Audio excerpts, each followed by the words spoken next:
It wasn't long ago that Bo Bichette was considered one of the most exciting young shortstops in baseball, a pure hitter who could seemingly make contact with anything and someone opposing teams always had to game plan for. But then came 2024. Injuries derailed his season, and even when he was healthy, Bo looked like a shell of his former self. With just 1 year left on his contract and some serious questions surrounding him and the Toronto Blue Jays, many people wondered what kind of impact he'd actually have on the team in 2025. Now, though, I can safely say that those doubts have been put to rest. Bo Bichette looks better than ever, and there is a real argument to be made that he is playing the best baseball of his career right now. So, how did this turnaround happen? And maybe more importantly, what does it mean for his future with Toronto and his impending free agency? What's up, everybody, and welcome back to the channel. In this one, we're going to be diving into the dramatic resurgence of Bo Bichette,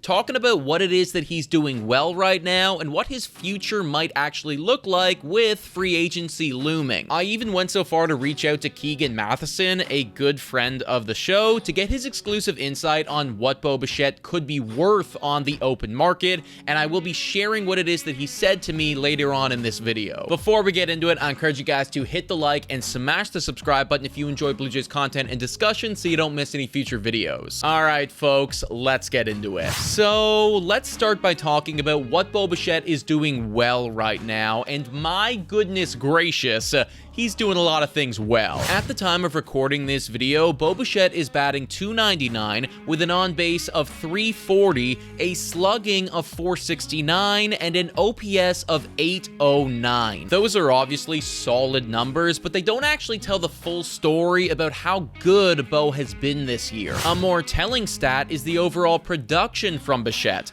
As it stands today, he's racked up 74 RBIs, which is 16 RBIs more than the next best Toronto Blue Jay, being Vladimir Guerrero Jr. Those 74 RBIs are ranked 12th in all of MLB, and if you can believe it or not, that's actually not the most impressive stat from Bo this year. With runners in scoring position, Bo Bichette is batting .380 this season, third best in all of baseball, and a stat that will almost assuredly be used by his camp when it comes to negotiating a new contract. And speaking of that new contract, there are a lot of other good stats that his camp is going to be able to point to prove why 2024 was just a blip. I think maybe the most astounding thing about Bo this year is how he handles every pitch in the game. Looking over here at his Baseball Savant page, we can see this season Bo Bichette handles every pitch extremely well. His worst stuff is the breaking stuff,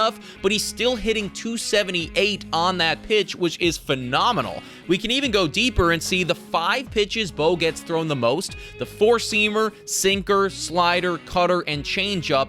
Every single one of those pitches, he's batting over .300, which is frankly just absurd. Point being, Bo Bichette is all the way back, and I think that we're at that place where teams can start to convince themselves to buy into him long term. No longer are we going to be flirting with the idea of locking Bo Bichette down to a 1-year prove-it deal, which then of course begs the question, what is he going to be worth, and what could his free agency actually look like? Well, this is what Keegan Matheson had to say when I asked him. Coming into the year, I used Willy Adames' deal, 7 years, $182 million, as a rough comp for what Bichette could get in free agency with a solid season. He's going to hit the market at 27, so the term of his deal could push the total money higher, but using the $25 million per year structure is probably a good starting point. Bo's market is going to have a huge gap between its floor and ceiling, though. I'm expecting teams to project his defensive future much differently, so while one team may see a shortstop, another will see a second baseman or third baseman with declining speed. It only takes a couple of teams to go big, though, and this year should wipe away Bichette's 2024. The Jays should have every opportunity to be involved in this if they're at the right number, and Bichette has never really said or done anything to suggest he's unhappy here. Now, I responded and asked him, if you had to guess, with Bo's current state of play, do you think his deal is going to end up being more or less than Adames' deal that you referenced? Totally understand that this is pure speculation at this point as well. To which Keegan replied, "It's all guesswork still, but I bet on the over for the total money just because I expect him to get more than 7 years given the age he's hitting the market at." So there you have it, folks. That is the current Bo Bichette situation. The guy is playing incredible, but he's also playing himself into one heck of a contract, and the Toronto Blue Jays have every reason to want to bring him back, but they're going to have to fork over a lot of money if they want to do so. But folks, let me know what you think about all this in the comments down below. Thank you so much for watching, and as always, go Jays go.